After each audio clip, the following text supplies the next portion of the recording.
Assalamualaikum warahmatullahi wabarakatuh. Di sini kami dari kelompok 5 akan mempresentasikan mengenai konsep akuntabilitas publik. Sebelumnya perkenalkan anggota kelompok kami. Yang pertama ada Vita Dwi Permatasari NPM 026, saya sendiri Echa Fitriana NPM 070, dan teman saya Dian Puji Rahayu NPM 078.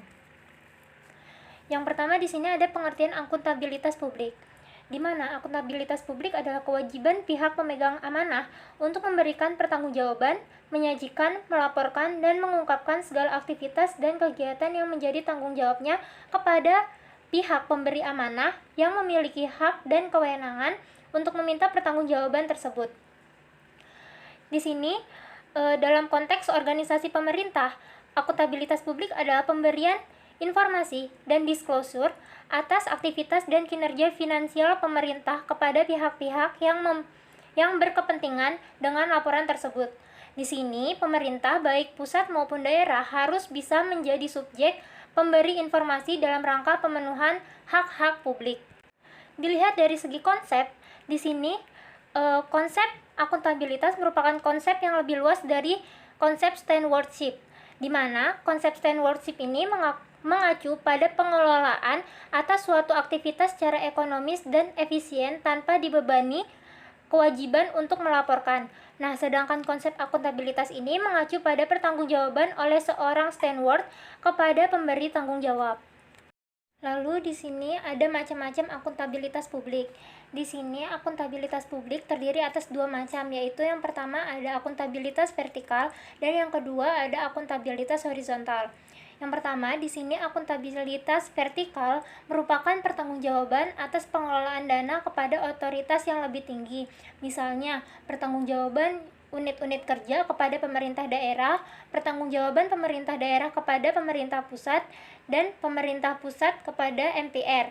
Lalu yang kedua ada akuntabilitas horizontal. Di sini merupakan pertanggungjawaban atas pengelolaan dana kepada masyarakat luas.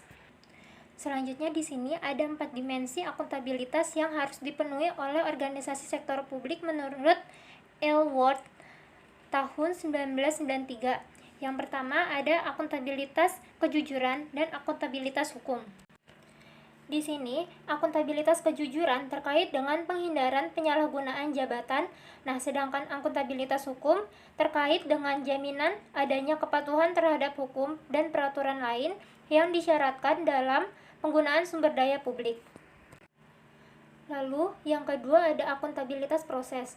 Nah, akuntabilitas proses ini terkait dengan apakah prosedur yang digunakan dalam melaksanakan tugas sudah cukup baik dalam hal kecukupan sistem informasi akuntansi, sistem informasi manajemen, dan prosedur administrasi. Di sini, akuntabilitas proses termanifestasikan melalui pemberian pelayanan publik yang cepat, responsif, dan murah biaya. Pengawasan dan pemeriksaan terhadap pelaksanaan akuntabilitas proses dapat dilakukan misalnya dengan memeriksa ada tidaknya markup dan pungutan-pungutan lain di luar yang ditetapkan, serta sumber-sumber inefisiensi dan pemborosan yang menyebabkan mahalnya biaya pelayanan publik dan kelambanan dalam pelayanan. Lalu yang ketiga ada akuntabilitas program. Di sini akuntabilitas program terkait dengan pertimbangan apakah tujuan yang ditetapkan dapat dicapai atau tidak, dan apakah yang telah mempertimbangkan alternatif program yang memberikan hasil yang optimal dengan biaya yang minimal. Lalu yang keempat ada akuntabilitas kebijakan. Di sini akuntabilitas kebijakan terkait dengan pertanggungjawaban pemerintah, baik pusat maupun daerah, atas kebijakan-kebijakan yang diambil pemerintah terhadap DPR atau DPRD dan masyarakat luas. Dalam 4 dimensi ini, akuntansi sektor publik ini dituntut dapat menjadi alat perencanaan dan pengendalian organisasi sektor publik secara efektif dan efisien serta memfasilitasi terciptanya akuntabilitas publik. Selanjutnya saya Dian Pujidayu NPM 078. Di sini akan melanjutkan presentasi. Yang selanjutnya adalah sistem akuntabilitas kinerja instansi pemerintahan di Indonesia. Perbaikan pemerintahan dan sistem manajemen merupakan agenda penting dalam reformasi birokrasi yang sedang dijalankan oleh pemerintah saat ini. Sistem manajemen pemerintahan diharapkan berfokus pada peningkatan akuntabilitas serta sekaligus meningkatkan kinerja yang berorientasi pada hasil outcome dan impact atau dampak. Maka pemerintah telah menetapkan kebijakan untuk menerapkan sistem pertanggungjawaban yang jelas dan teratur dan efektif yang disebut dengan sistem akuntabilitas kinerja instansi pemerintah atau biasa disingkat SAKIP. Akuntabilitas merupakan kata kunci dari sistem tersebut yang dapat diartikan sebagai perwujudan dari kewajiban seseorang atau instansi pemerintah untuk mempertanggungjawabkan pengelolaan sumber daya dan pelaksanaan kebijakan yang dipercayakan kepadanya dalam rangka pencapaian tujuan yang telah ditetapkan melalui media pertanggungjawaban dan berupa laporan akuntabilitas yang disusun secara periodik. Nah, sistem akuntabilitas kinerja instansi pemerintah atau disingkat SAKIP tertuang dalam Peraturan Presiden Nomor 29 Tahun 2014 tentang sistem akuntabilitas kinerja instansi pemerintah, yang dimana di dalamnya menyebutkan SKIP merupakan rangkaian sistematik dari berbagai aktivitas, alat, dan prosedur yang dirancang untuk tujuan penetapan dan pengukuran pengumpulan data dan pengklarifikasian pengiktisaran dan pelaporan kinerja pada instansi pemerintah dalam rangka pertanggungjawaban dan peningkatan kinerja instansi pemerintah.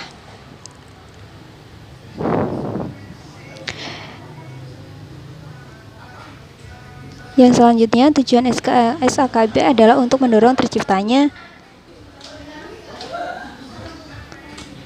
akuntabilitas kinerja instansi pemerintah sebagai salah satu prasyarat untuk terciptanya pemerintah yang baik dan terpercaya. Sedangkan sasaran dari sistem akuntabilitas kinerja instansi pemerintah adalah yang pertama, menjadikan instansi pemerintah yang akuntabel sehingga dapat berorientasi secara efisien, efektif, dan responsif terhadap aspirasi masyarakat dan lingkungannya. Yang kedua, terwujudnya transparansi instansi pemerintah. Yang ketiga, terwujudnya partisipasi masyarakat dalam pelaksanaan pembangunan nasional. Dan yang terakhir adalah terpeliharanya kepercayaan masyarakat kepada pemerintah. Kemudian penyelenggaraan SAKIP ini dilaksanakan untuk menghasilkan sebuah laporan kinerja yang berkualitas serta selaras dan sesuai dengan tahapan-tahapan yang meliputi yang pertama, rencana strategis. Rencana strategis ini merupakan dokumen perencanaan instansi pemerintah dalam periode 5 tahunan. Rencana strategis ini menjadi dokumen perencanaan untuk arah pelaksanaan program dan kegiatan dan menjadi landasan dalam penyelenggaraan SAKIP. Yang kedua, perjanjian kinerja. Perjanjian kinerja adalah lembar atau dokumen yang berisikan penugasan dari pimpinan instansi yang lebih tinggi dari pimpinan instansi yang lebih rendah untuk melaksanakan program atau kegiatan yang disertai dengan indikator kinerja. Yang ketiga adalah pengukuran kinerja. Pengukuran kinerja merupakan langkah untuk membandingkan realisasi kinerja dengan sasaran atau target kinerja yang dicantumkan dalam lembar atau dokumen perjanjian kinerja dalam rangka pelaksanaan APBN atau APBD tahun berjalan. Pengukuran kinerja dilakukan oleh penerima tugas atau penerima amanah pada seluruh instansi pemerintah. Yang keempat adalah pengelolaan kinerja. Pengelolaan kinerja merupakan proses pencatatan atau registrasi, penatausahaan dan penyimpanan data kinerja serta melaporkan data kinerja. Pengelolaan data kinerja mempertimbangkan kebutuhan instansi pemerintah sebagai kebutuhan manajerial, data atau laporan keuangan yang dihasilkan dari sistem akuntansi dan statistik pemerintah. Kemudian yang kelima adalah pelaporan kinerja. Pelaporan kinerja adalah proses menyusun dan menyajikan laporan kinerja atas prestasi kerja yang dicapai berdasarkan penggunaan anggaran yang telah dialokasikan. Laporan kinerja tersebut terdiri dari laporan kinerja interim dan laporan kinerja tahunan. Laporan kinerja tahunan paling tidak membuat perencanaan strategis, pencapaian sasaran strategis instansi pemerintah, realisasi pencapaian sasaran strategis, dan penjelasan yang memadai atas pencapaian kinerja. Kemudian yang keenam adalah review dan evaluasi kinerja. Review merupakan langkah dalam rangka untuk meyakinkan keandalan informasi yang disajikan sebelum disampaikan kepada pimpinan. Review tersebut dilaksanakan oleh aparat pengawasan intern pemerintah dan hasil review berupa surat pernyataan telah direview yang ditandatangani oleh aparat pengawasan intern pemerintah, sedangkan evaluasi kinerja merupakan evaluasi dalam rangka implementasi SAKIP di instansi pemerintah. Yang selanjutnya adalah prinsip-prinsip akuntabilitas kinerja instansi pemerintah. Akuntabilitas dapat diukur melalui beberapa prinsip yang mendasarinya dalam Inpres nomor 7 tahun 1999 dalam melaksanakan akuntabilitas dalam lingkungan instansi pemerintah terdapat beberapa prinsip yang mendasarinya, yaitu yang pertama harus merupakan sistem yang dapat menjamin penggunaan sumber-sumber daya yang konsisten dengan asas-asas umum penyelenggaraan negara serta peraturan perundang-undangan yang berlaku. Yang kedua, harus ada komitmen dan pimpinan dan seluruh staf instansi yang bersangkutan. Yang ketiga, menunjukkan tingkat pencapaian. Baik, sebelumnya perkenalkan saya Vita Dwi Urmatasari NPM 026. Di sini saya akan melanjutkan presentasi mengenai indikator keberhasilan kinerja sistem akuntabilitas dalam pelayanan publik.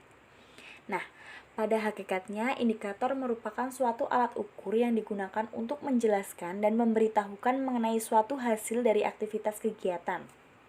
Nah, misalnya pekerjaan aparatur dikatakan baik. Nah, bisa dijelaskan dengan pelayanan yang memuaskan kepada masyarakat. Nah, penentuan indikator kinerja utama atau IKU itu merupakan bagian yang sangat penting dalam merancang sistem pengukuran kinerja. Nah, pengukuran IKU itu haruslah benar-benar merupakan penjabaran dari visi, misi strategis, dan tujuan-tujuan strategis perusahaan. Nah, oleh karenanya, IKU itu menjadi barometer atau ukuran pencapaian dari sasaran-sasaran strategis yang berorientasi pada saat ini atau di masa yang akan datang. Nah, penentuan IKU itu pada organisasi profit dan non-profit tidaklah sama. Nah, pada organisasi profit, penentuan IKU itu disusun berorientasi pada perspektif finansial, pelanggan, dan bisnis. Dan masing-masing perspektif mempunyai alat ukur. Nah, yaitu lag indikator dan lead indikator. Nah, pada lag indikator dapat disebut sebagai indikator hasil, sedangkan lead indikator itu disebut dengan indikator pendorong kinerja atau prosesnya. Selanjutnya, menurut Muheriono itu menegaskan berdasarkan jenisnya indikator kinerja terdiri dari yang pertama itu indikator kinerja input, yaitu mengukur jumlah sumber daya seperti anggaran, sumber daya manusia, peralatan, material, dan masukan lainnya yang digunakan untuk melaksanakan suatu kegiatan. Kemudian yang kedua itu indikator kinerja output, yaitu membandingkan keluaran yang dapat dianalisis atau apakah sudah terlaksana sesuai rencana. Nah, indikator ini pun bisa dijadikan sebagai landasan untuk menilai kemajuan suatu kegiatan. Kemudian yang ketiga, itu indikator kinerja outcome, yaitu indikator yang lebih utama daripada sekedar output. Nah, dalam outcome itu menggambarkan tingkat pencapaian atas hasil lebih tinggi yang menyangkut kepentingan banyak pihak. Kemudian yang keempat, indikator kinerja benefit, yaitu menggambarkan manfaat yang diperoleh dari indikator hasil atau outcome. Kemudian yang terakhir itu indikator kinerja dampak atau impact, yaitu memperlihatkan pengaruh yang ditimbulkan dari manfaat yang diperoleh dari hasil suatu kegiatan. Nah, dari semua jenis indikator tersebut dapat dikategorikan menggunakan pendekatan sistem. Nah, setiap subsistem indikator saling berkaitan satu sama lain dan setiap indikator itu berfungsi memberikan tekanan pada kinerja organisasi yang akan dicapai pada saat sekarang dan masa yang akan datang. Kemudian, sedangkan menurut Duyanto itu untuk melihat akuntabilitas penyelenggaraan pelayanan publik, dalam penelitian dapat dilihat melalui indikator-indikator kinerja yang meliputi yang pertama, acuan pelayanan yang dipergunakan aparat birokrasi dalam proses penyelenggaraan pelayanan publik. Nah, indikator tersebut mencerminkan prinsip orientasi pelayanan yang dikembangkan oleh birokrasi terhadap masyarakat pengguna jasa. Kemudian yang kedua itu tindakan yang dilakukan oleh aparat birokrasi apabila terdapat masyarakat pengguna jasa yang tidak memenuhi persyaratan yang telah ditentukan. Kemudian yang terakhir itu dalam menjalankan tugas pelayanan, itu seberapa jauh kepentingan pengguna jasa memperoleh prioritas dari aparat birokrasi. Kemudian instrumen akuntabilitas kinerja instansi pemerintahan. Nah, David Ham dan Mark Stunner itu mengemukakan bahwa akuntabilitas itu merupakan suatu konsep yang kompleks dan memiliki beberapa instrumen untuk mengukurnya, yaitu yang pertama legitimasi bagi para pembuat kebijakan, yang kedua keberadaan kualitas moral yang memadai, yang ketiga kepekaan, yang keempat keterbukaan, yang kelima pemanfaatan sumber daya secara optimal, dan yang terakhir upaya peningkatan efisiensi dan efektivitas. Nah, sekian presentasi dari kelompok kami. Kurang lebihnya kami mohon maaf. Wassalamualaikum warahmatullahi wabarakatuh. Terima kasih.